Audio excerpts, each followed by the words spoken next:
I'm Barbara Jessing. I'm with Project Harmony, and there are going to be 4 of us speaking this afternoon.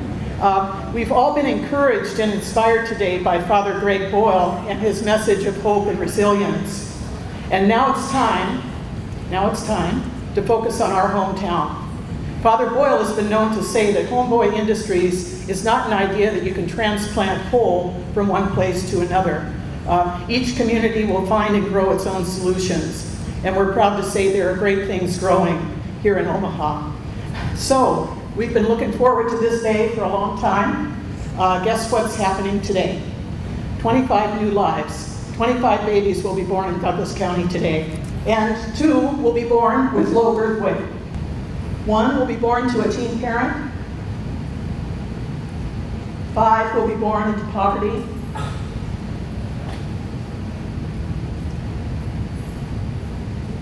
This is what our community looks like. 9 will be born to a single mother. 4 will have received inadequate prenatal care. 4 will have been exposed prenatally to alcohol or drugs. 3 will be born to a mother with postpartum depression. 5 are at risk of neglect or abuse. So let's think for a minute. We're going to put up a series of circles here, and you're going to find yourself in 1 or more. Maybe one of you is welcoming one of these babies into your personal lives today. If so, you're probably not here. You've got other things to think about, but still. Babies are born into families, and they are best known in their families. But let's think about who else is going to welcome and meet those babies. Healthcare providers, friends and neighbors, congregations, child care providers, service agencies, those who treat addiction and mental health and trauma, those who provide early intervention through the schools, and first responders. That's where we're going to meet these babies. So let's talk about the message that we have for them. What is the welcome message going to be? Let's think about it. We love you. We want you to succeed in life no matter what your zip code. We offer to support your caregivers in every way they need, and that there are some really basic things like health care and early childhood support that really are here and ready to welcome you. But sometimes that message is more like this. You weren't planned, you weren't wanted, your parents should have known better. You and your single mom are on your own. It's time to go back to work, and good luck with childcare. Where is your deadbeat dad? And things like health care are really a privilege and not a right. So, we know about adverse childhood experiences. And for these young children who are born today, for the most part, they haven't happened yet. We know that some of those 25 face risks because they arrive in families or neighborhoods which are scarred by violence, or where there's parental mental illness or substance abuse, a parent history of trauma, divorce, deportation, incarceration. But these adversities are only seeds today. So now that we know, how do we turn back? So the authors of the Adverse Childhood Experiences study have said that what's predictable is preventable. There's nothing in that little backpack yet that you heard Father Boyle talk about earlier today. So if we're going to change the world, we've got to be there at the beginning. And today we've got 25 more chances to start over. It's a new world for those 25 kids. And Trauma Matters Omaha is a new way for us to collaborate together to create a safety net for all children. I want to talk about 3 things that every baby and parent and family should have, and that should be part of the bedrock of our community. And the first of those is health care, quality health care. Every pregnant mother needs access to quality pre- and postnatal care. Every child needs access to health care. And now's the time to stand up and close the gap. I don't know if you can see the print in that small circle. 24,000 uninsured children in Nebraska and 90,000 uninsured adults. We have an opportunity this year to stand up and to make a move. There's a petition circulating for Medicaid expansion that would significantly close that gap. So we've got a good we know what to do. You're going to hear me say this about 4 times. We know what to do. We just don't have, we are not putting our resources in a place where every child who needs it gets it. The second thing we want to talk about is good early childhood care and education. We know that children often spend much of their day in out-of-home care, and that when we address that issue with high-quality care, children thrive and the benefits extend to families. We also know that those benefits extend far into adult life. One of those quality environments is Head Start. It was founded in 1965. It's nothing new. And it's been researched intensively over all of those years. Early research on Head Start kind of threw some doubt as to effectiveness because they were looking so short term. Did it help kids academically within the next few years? That it really began to cast some doubt. But research has continued, and there's a recent study on long-term outcomes of Head Start.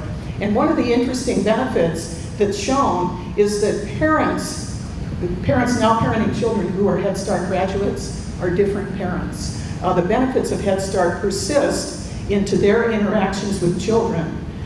This is a quote from the study. We find that Head Start caused participants to invest more in their children years after their participation in the program. Frequency of reading to a child, teaching concepts like numbers and letters, showing praise, giving affection, engaging in the child's favorite activities, and whether a parent reports not spanking a child in the last week. These were all significant for Head Start graduates. So given that this is a program with demonstrated long-term, change-the-generation effects, how could it be right that 27% of the kids in our state who are eligible for Head Start are able to find a place? There's a gap there. The third thing I want to talk about, which has a similar history, is home visitation. We know that when families are offered home visitation services, prenatal and into the early childhood stage, beginning in pregnancy and continuing through early childhood, that there are dramatic long-term benefits. And one of particular interest to us at Project Harmony is that home visitation reduces child maltreatment. Those 5 kids at risk of abuse and neglect have a significantly better chance with a program like home visitation. It's been subject over the years to whims of funding. It's a good idea, let's do it. Then funding shrinks and the programs go away. Most recently, it's funded under the Affordable Care Act to the extent of 800 families across Nebraska. So a great idea, a proven intervention that isn't there for every family that needs it. So this next slide is interesting. This is a chart that shows our return on investment for dollars spent. And those early benefits of high-quality child care, including Head Start, have been so dramatic that we have gotten allies from the world of economics. And this is the work of James Heckman, who looked at return on investment. And for every dollar spent in high-quality birth to 5 education, we're going to save $13 in the long run. That is, we will not be building prison if we have done a great job of getting these kids and families off to a good start. So, what happens when the safety net doesn't hold? And here I want to talk about 3 things we're doing at Project Harmony that really speak to being ahead of the curve, being there early in life and being there before problems begin. So as a child advocacy center, we play an important role in that safety net, and our vigilance is to those situations where children are unsafe at home. So we're going to talk about 3 Project Harmony programs that speak to that strategy of being there in advance of the problem. And the first one I want to talk about is Connections.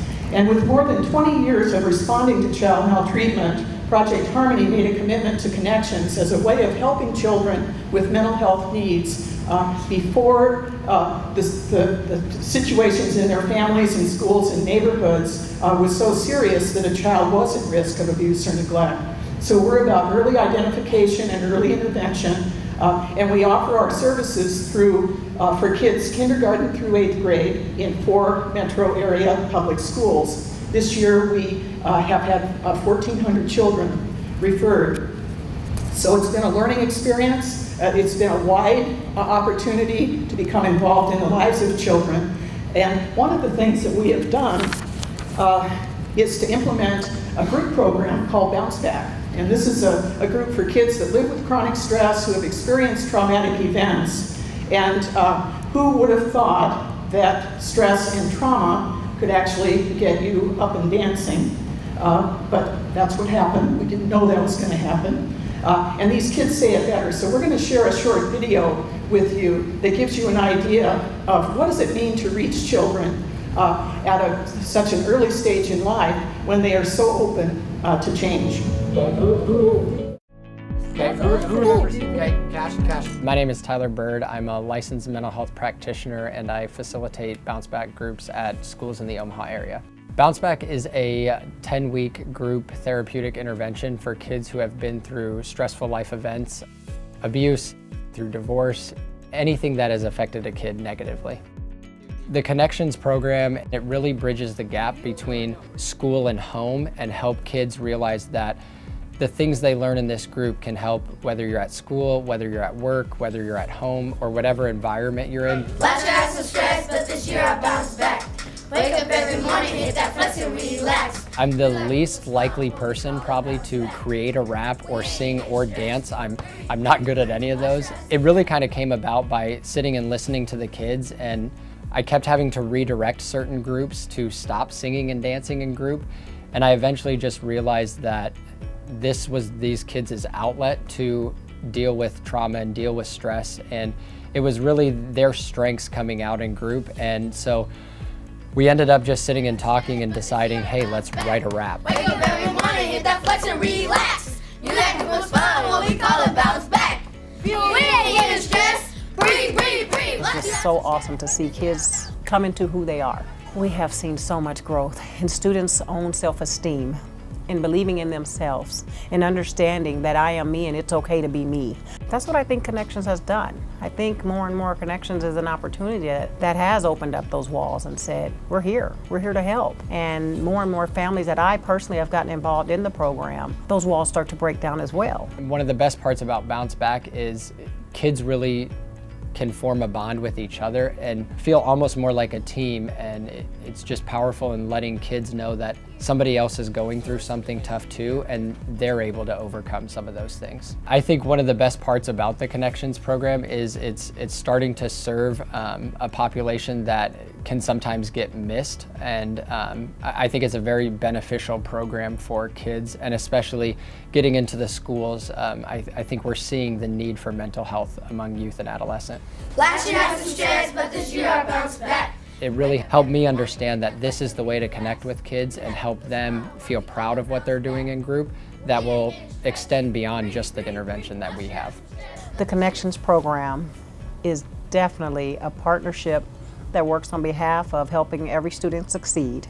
And I look forward to this growing and also seeing more and more children be successful through the assistance of mental health.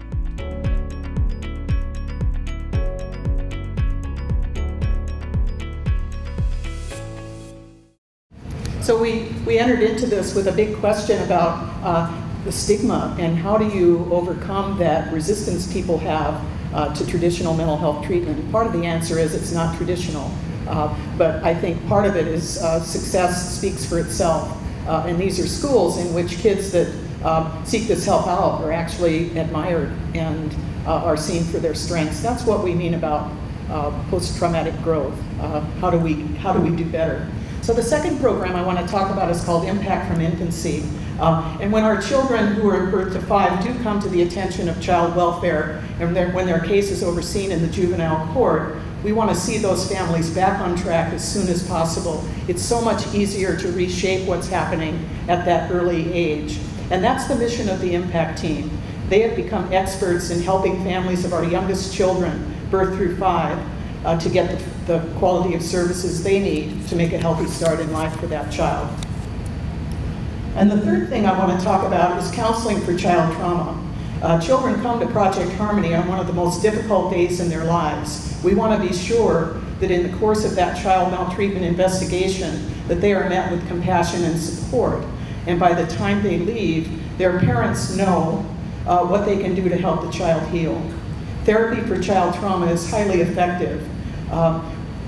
Every child who comes through for an investigation is screened for trauma symptoms, and if there's a need for therapy, they are referred either to our staff or to community providers. In addition, we have provided the community with about 150 therapists who are trained in evidence-based practice for child trauma treatment, and that's a huge impact. We know what to do. And programs like Connections are to close the gap, to make sure that when there's good services, good providers, and good models out there, that the kids who need it are going to find their way.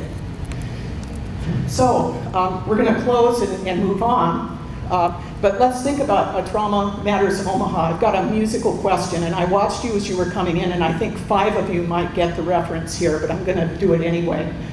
This is a Crosby, Stills, and Nash song, and this is part of the refrain. We are one person, we are 2 alone, we are 3 together, we are for each other. And that's what Trauma Matters is about. Are we going to be, I think that's the next slide, Jesse, for each other? Are we going to be for each other? So, can we make a promise to each of those 25 babies born today and the next 25 tomorrow about the community they are joining? Are we for each other? And I was thinking about Father Boyle's circle of compassion. Can we make sure that nobody is outside of that circle? We can do this. Together we will create a more resilient and trauma-responsive community. We know how. We know what to do. We have great roots here. We learn from our experience. Let's find new hope in post-traumatic growth, in becoming better and stronger by overcoming obstacles, and by transmitting and giving our best, not the worst, to the next generation.